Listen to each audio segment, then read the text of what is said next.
Nagpahayag ng pagkikiramay at pagnanais ng masusing investigasyon si Bar Ministry of Health Minister Dr. Jojo Sinulinding Jr. kaugnay sa pagkamatay ng isang buntis na nanganak noong May 3, 2026 sa Sultan Kudarat, Maguindanao del Norte. Ayon kay Minister Sinulinding, bagamat hindi may iwasan ang pagkamatay ng isang tao sa ilang pagkakataon, mahalagang matukoy kung may mga pagkukulang na maaring nakapag-ambag sa insidente upang maiwasan itong maulit. Sinabi ng minister na seryoso ang usapin ng maternal death o pagkamatay ng mga ina sa panganganak, lalo na kung may posibilidad na may kaugnayan ito sa kapabayaan o kakulangan sa pagganap ng tungkulin ng ilang health workers. Ibinahagi rin niya na may panukalang batas na sumailalim sa pagdinig noong nakaraang Lunes na layong palakasin ang proteksyon para sa mga ina at mga bata.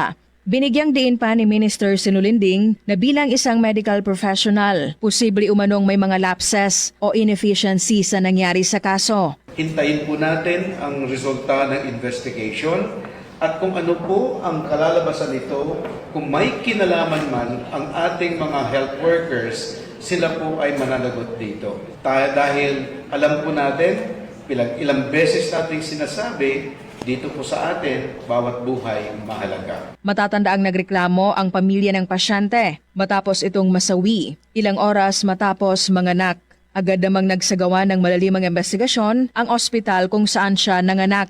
Rufa Mocalid, NDBC, Bida Balita.